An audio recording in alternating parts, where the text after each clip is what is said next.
Ayun, kung naghahanap ka ng pang touring, pang everyday use, tsaka matipid na gas na unit, ito na po yun mga boss. Wala ka na pong hahanapin dito sa motor na to. Ang sarap lang sa pakiramdam na ito na, nasa harap na natin yung pangarap natin mga boss na unit. Check this video mga sir para sa first ride impression natin ng ADV 160 mga sir. So let's go!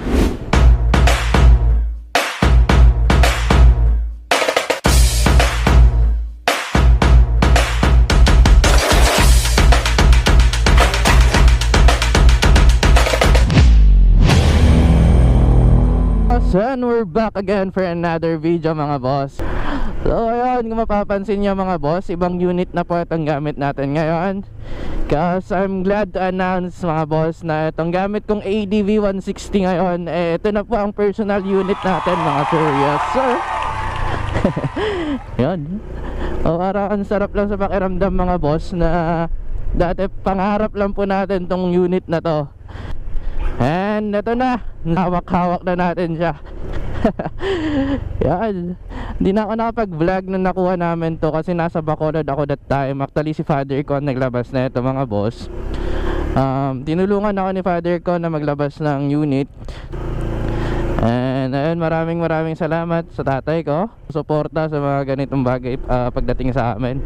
And ayun, nandito lang po tayo sa subdivision namin mga boss para lang po i-test drive. Tsaka tignan natin kung ano yung first ride impression natin sa motor na to mga boss. Ayan, unang-una yung panel gauge nya. Yung speedometer nya talagang digital na talaga, kikita mo na talaga siya. And yung seat height na ito actually mga boss, mas bumaba siya compared to 150 no. Pagdating naman sa power, ayan no, napaka-aggressive niya mga boss sa totoo lang. Hindi ko lang binabanatan masyado kasi hindi pa ito naka-break in. Kung mapapansin nyo, 487 pa lang po yung takbo niya. So abangan nyo rin po yung pinaka first change oil na ito sa kasa. Babalik po natin to pagdating ng 500 kilometers po lahat na natakbo niya. Babalik po natin sa kasa para sa first change oil niya mga boss.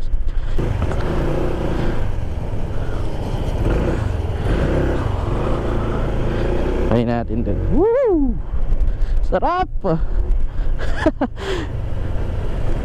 Yung dating hinahanap nila sa 115, ito na lahat kay 160 mga boss.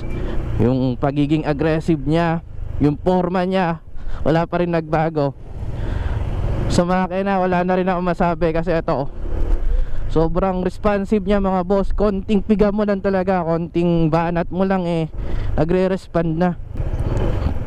Tapos isa sa napansin ko dito mga boss, comfortability naman na ito mga boss, wala rin tayo masabi kasi ayan no, naka-relax ang paa natin. Tapos pag sa power, gusto ko sana siyang banatan. Kaso hindi pa pwede mga boss kasi hindi pa ito naka-break in. Tsaka nandito po tayo sa loob ng subdivision, baka may magalit. Animago ako sa buttons actually ng mga signal, busina. Kasi nasanay po tayo sa Yamaha mga boss, na yung Yamaha yan, dito yung signal light niya, nasa baba yung busina. Na-try ko na itong patakbuhin sa highway mga boss, pero hindi ko siya dinadala sa highway ng everyday kasi wala pa itong papeles mga boss. Malapit naman nang i-release sabi ng kasa, pero mas mabuti nang maingat, lalo na December, magdi-December na dito sa Iloilo. Madami na pong bantay sa kalsada, punong-puno na ng LTO sa city. Ayun, ang saya ko lang ngayon sa totoo lang mga boss, kasi dati ang mga service natin mga boss, yun talaga ang service lang na budget meal lang kumbaga. Lahat ng nahawakan ko actually na motor puro Yamaha isang Kawasaki tapos puro Yamaha na yung sumunod. Ngayon lang ulit ako humawak ng Honda mga boss. Kung naaalala nyo yung vlog natin, yung first ride impression din sa motor ni Boss Wen kay Yoshi, ayun, doon ko naramdaman yung pakiramdam na ito talaga yung para sa akin Ito yung sabi kong ito yung babagay sa personality ko. Ayun, kung naghahanap ka ng pang touring, pang everyday use, tsaka matipid na gas na unit, ito na po yun mga boss. Wala ka na pong hahanapin dito sa motor na to. Try natin siyang patakbuhin sa highway mamaya. Labas tayo sa subdivision. Wala pa naman akong dalang bag.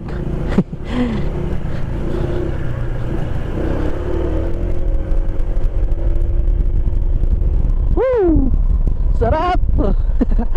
Smooth! Nanibago lang po ako sa suspension niya. Compared siya kay ADV 150, no? Mas matigas po ang suspension netong 160 kesa kay 150.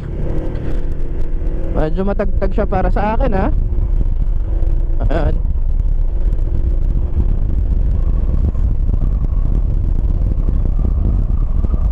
Ang bilis mag-respond ng engine niya, no, mga boss. Ayan. Sarap sa pakiramdam.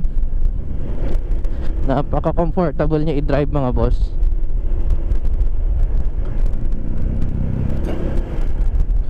Nandito lang tayo kasi dun banda sa part na yon, sa intersection doon, may bantay na po actually doon. Wala po tayong dalang lisensya. Inikot lang po talaga natin para matry itong motor natin. Yeah. So ayun, para sa akin ang overall performance na ito, mga boss, wala na po tayo masasabi dito. Upgrades na lang kung sakali, siguro ilaw, busina, top box and brackets. Yun na lang po siguro. Pag may budget, saka tayo magdadagdag ng crash guard, tsaka laser gun na ilaw, mga boss. Alright, now kontento na po muna ako sa all stock. Enjoyin po muna natin ang lahat ng stock parts na ito bago natin palitan mga piyesa niya. Ayaw do. So ayan, mga boss, abangan nyo rin po ang vlog ko kasi iuuwi ko to from Iloilo. Dito sa Iloilo, iuuwi ko pa ito going to Baguio. So mabiyahe po tayo ng barko ulit, Iloilo to Manila po, bago tayo Manila to Baguio, mga sir. So abang-abang po kayo sa mga parating na vlogs natin. And asahan nyo po na ito na po yung magiging kasama natin sa lahat ng vlogs natin, mga boss. Yes sir. Ayun, pinangalanan po namin siya ng Ellie, ng asawa ko.